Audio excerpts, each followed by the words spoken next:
संग्रीला घाटी ऐसी एक जगह है जहां पर कोई वस्तु उसके संपर्क में आने पर गायब हो जाती है। Welcome back to the channel यूरियन। I hope you guys absolutely fine. यह घाटी तिब्बत और अरुणाचल प्रदेश की सीमा पर स्थित है। अगर आप इस स्थान को देखना चाहते हैं तो इसे आप बिना किसी तकनीक के नहीं देख सकते। यह घाटी चौथे आयाम फोर्थ डायमेंशन से प्रभावित होने के कारण रहस्यमयी बनी हुई है। बहुत से लोग यह भी कहते हैं कि इस जगह का संपर्क अंतरिक्ष से किसी दूसरी दुनिया से भी है।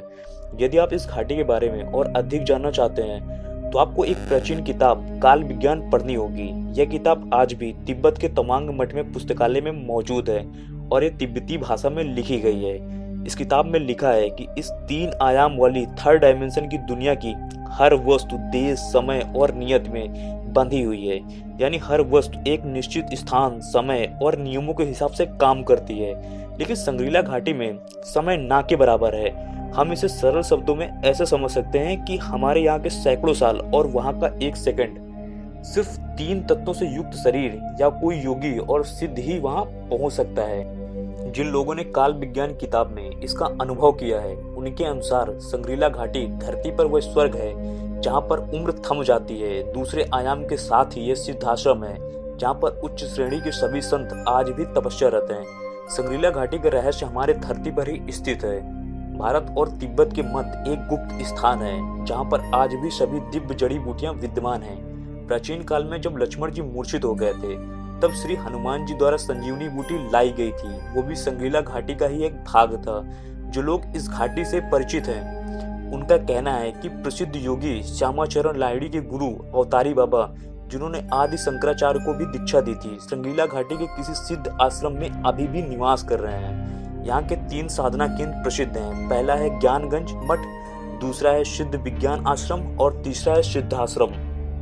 स्वामी विशुद्धानंद परमहंस जो सूर्य विज्ञान से परंगत थे, ज्ञानगंज मठ से जुड़े हुए थे।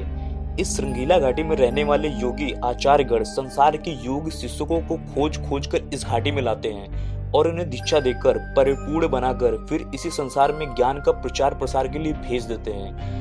इन तीनों आश्रमों के अलावा वहां तंत्र के भी अनेक केंद्र हैं जहां उच्च कोटि के कपालिक और शक्ति साधक निवास करते हैं। इस प्रकार बौद्ध लामाओं के भी वहां मठ हैं। उनमें रहने वाले साधक इस संसार के निवासियों से अपने को गुप्त रखे हुए हैं। एक योगी के अनुभव के अनुसार जब उसने संग्रीला घाटी में प्रवेश किया तब वहां पर न सूर्य का प्रकाश न चंद्रमा की लालिमा।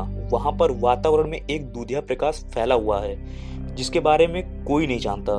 मैंने वहां पर लामा तिब्बती साधु के साथ जब प्रवेश किया तब वहां पर दिव्य प्रकाश की अनुभूति हुई और अचानक ही दर्जनों युवतियां प्रकट हो गई। उनकी उम्र जैसे थम ही गई थी। सभी के चेहरे अपूर्व तेज से चमक रहे थे और एक विलक्षण शांति छाई थी। वहां पर युवतियों के हाव भाव से ऐसा लग रहा था कि वे किसी के आने की प्रतीक्षा कर रही हैं। मेरा अनुमान गलत नहीं था।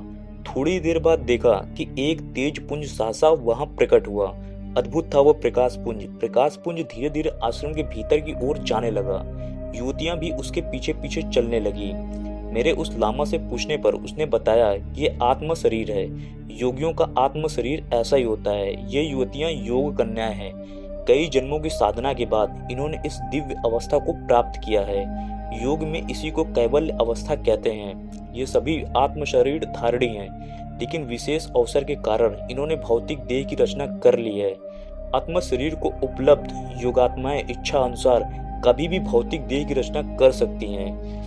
ये था उस योगी का अनुभव जिसने वहां पर प्रवेश किया।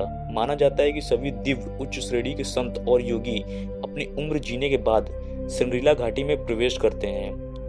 हम अग्नि त्राटक के बाद सिद्धाश्रम संग्रीला घाटी में प्रवेश कर पाने योग्य बन जाते हैं। सिद्धाश्रम के बारे में हम सब ने प्राचीन सिद्धियों के किस्सों में जरूर सुना होगा।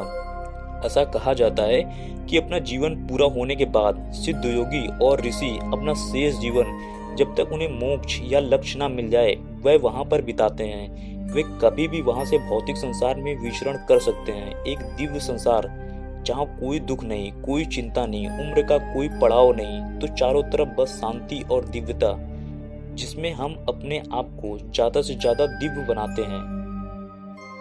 Thank you so very much watching this video guys. If you enjoy, if you learn anything from this video, then don't forget to hit the like button and so don't forget to subscribe. Thank you.